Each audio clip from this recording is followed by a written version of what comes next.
ఓం శ్రీ మాత్రే నమః. ఓం గురుభ్యో నమః. ఓం శ్రీకృష్ణాయ నమః. తేదీ జనవరి 7 ఆదివారం. శోభకృత నామ సంవత్సరం మార్గశిర మాసం, బహుళపక్షం, దక్షిణాయనం, హేమంత ఋతువు, తిథి ఏకాదశి, నక్షత్రం విశాఖ. ఇవాల్టి మేషం నుంచి మీనం వరకు రాశి ఫలాలు చూద్దామండి. మొట్టమొదటిగా మేషరాశి. మేషరాశి వారికి ఉద్యోగాల్లో అధికారులతో అప్రమత్తంగా వ్యవహరించాలి. ముఖ్యమైన పనుల్లో ఆలోచించి ముందుకు సాగడం మంచిది. వ్యాపారాలు అంతంత మాత్రంగా సాగుతాయి. దూర ప్రయాణాలు వాయిదా పడతాయి. కుటుంబ సభ్యులతో చిన్నపాటి వివాదాలు ఉంటాయి. తదుపరి వృషభ రాశి. వృషభ రాశి వారికి వృత్తి వ్యాపారాలు ఆశించిన విధంగా సాగుతాయి. నూతన కార్యక్రమాలకు శ్రీకారం చుడతారు. సోదరుతో వివాదాలు పరిష్కారం అవుతాయి. ఉద్యోగ వాతావరణం ప్రశాంతంగా ఉంటుంది. దూరపు బంధువుల కలయిక సంతోషాన్ని ఇస్తుంది. చిన్నటి మిత్రులతో విందు వినోదాది కార్యక్రమాల్లో పాల్గొంటారు. తదుపరి మిథున రాశి. మిథున రాశి వారికి వృత్తి వ్యాపారాల్లో ఆశించిన లాభాలు పొందుతారు. సంతానం, విద్య, ఉద్యోగ విషయాల్లో శుభవార్తలు అందుతాయి. ఉద్యోగాల్లో హోదాలు పెరుగుతాయి. చేపట్టిన పనుల్లో అప్రయత్న కార్యసిద్ధి కలుగుతుంది. కొన్ని వ్యవహారాల్లో ఆప్తుల సలహాలు కలిసి వస్తాయి. ఇక తదుపరి కర్కాటక రాశి. కర్కాటక రాశి వారికి దైవ సేవా కార్యక్రమాల్లో పాల్గొంటారు. బంధుమిత్రులతో ఊహించని వివాదాలు కలుగుతాయి. ఉద్యోగ యత్నాలు మందకోడిగా సాగుతాయి. వ్యాపారాల్లో స్వల్ప నష్టాలు తప్పవు. ఆర్థిక ఇబ్బందుల వల్ల నూతన రుణయత్నాలు చేస్తారు. వృధా ప్రయాణాలు చేయవలసి వస్తుంది. తదుపరి సింహరాశి. సింహరాశి వారికి ఆరోగ్య విషయాల్లో అశ్రద్ధ చేయడం మంచిది కాదు. వ్యాపారాలు మందకోడిగా సాగుతాయి. చేపట్టిన వ్యవహారాల్లో అవాంతరాలు కలుగుతాయి. ఉద్యోగాలు సహోద్యోగులతో చిన్నపాటి మాట పట్టింపులుంటాయి. ఇంటా బయట గందరగోళ పరిస్థితులుంటాయి. ఆధ్యాత్మిక సేవా కార్యక్రమాల్లో పాల్గొంటారు. తదుపరి కన్యారాశి.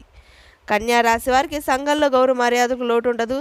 ఆర్థిక పరిస్థితి గతం కంటే మెరుగ్గా ఉంటుంది. విలువైన వస్తు వాహనాలు కొనుగోలు చేస్తారు. వ్యాపార ఉద్యోగాల్లో మరింత అనుకూల వాతావరణం ఉంటుంది. వృత్తి వ్యాపారాల్లో కీలక నిర్ణయాలు అమలు చేస్తారు. చేపట్టిన వ్యవహారాల్లో పురోగతి సాధిస్తారు. తదుపరి తులారాశి. తులారాశి వారికి సంతాన, విద్య, ఉద్యోగ ప్రయత్నాలు మందగిస్తాయి. ముఖ్యమైన పనుల్లో అవాంతరాలు కలుగుతాయి. వ్యాపారాలు నిరుత్సాహపరుస్తాయి. ఉద్యోగాల్లో గందరగోళ వాతావరణం ఉంటుంది. ఆర్థిక లావాదేవీలు సామాన్యంగా ఉంటాయి. ఆరోగ్య విషయంలో అశ్రద్ధ చేయడం మంచిది కాదు. తదుపరి వృశ్చిక రాశి. ఇక వృశ్చిక రాశి వారికి కుటుంబ సభ్యులతో శుభకార్యాల్లో పాల్గొంటారు. మంచి మాట తీరుతో ఇంటా బయట అందరినీ ఆకట్టుకుంటారు. వ్యాపారాలు ఉత్సాహంగా సాగుతాయి. నిరుద్యోగులు కళలు ఫలిస్తాయి. సమాజంలో గౌరవ మర్యాదలకు లోటుండదు. చేపట్టిన పనులు విజయం సాధిస్తారు. తదుపరి ధనుసు రాశి. ఇక ధనుసు రాశి వారికి వ్యాపార ఉద్యోగాల్లో స్వల్ప వివాదాలు తప్పవు. చేపట్టిన వ్యవహారాల్లో స్వల్ప ఆటంకాలుంటాయి. ఆధ్యాత్మిక సేవా కార్యక్రమాల్లో పాల్గొంటారు. ఆర్థిక పరిస్థితి అంతంత మాత్రంగానే ఉంటుంది. నూతన రుణాలు చేస్తారు. ఆరోగ్య విషయంలో జాగ్రత్త అవసరం. తదుపరి మకర రాశి. మకర రాశి వారికి గృహమున శుభకార్యాలు నిర్వహిస్తారు. ఆకస్మిక ధనలాభ సూచనలు ఉన్నవి. సంతాన, ఉద్యోగ యత్నాలు సానుకూలమవుతాయి. కొత్త వ్యక్తుల పరిచయాలు ఉత్సాహాన్ని ఇస్తాయి. వ్యాపార ఉద్యోగాల్లో మెరుగ్గా రాణిస్తారు. చిన్నటి విషయాలు గుర్తు చేసుకుని బాధపడతారు. తదుపరి కుంభరాశి. ఇక కుంభరాశి వారికి సంతాన, వివాహ విషయాలపై చర్చలు ఫలిస్తాయి. ఆకస్మిక ధనలాభ సూచనలు ఉన్నవి. చేపట్టిన పనుల్లో కార్యసిద్ధి కలుగుతుంది. వ్యాపార ఉద్యోగాల్లో నూతన ప్రోత్సాహకాలు అందుతాయి. చిన్నటి మిత్రులతో నూతన వ్యాపారాలు ప్రారంభిస్తారు. జీవిత భాగస్వామితో విందు వినోదాది కార్యక్రమాల్లో పాల్గొంటారు. ఇక మీనరాశి వారికి వ్యాపారాలు మందకోడిగా సాగుతాయి. బంధుమిత్రులతో అకారణ వివాదాలు ఉంటాయి. చేపట్టిన పనులు వాయిదా పడతాయి. ఉద్యోగాల్లో అదనపు పని ఒత్తిడి వల్ల తగిన విశ్రాంతి ఉండదు. ప్రయాణాలు వీలైనంత వరకు వాయిదా వేయడం మంచిది. సేవా కార్యక్రమాలపై ఆసక్తి పెరుగుతుంది.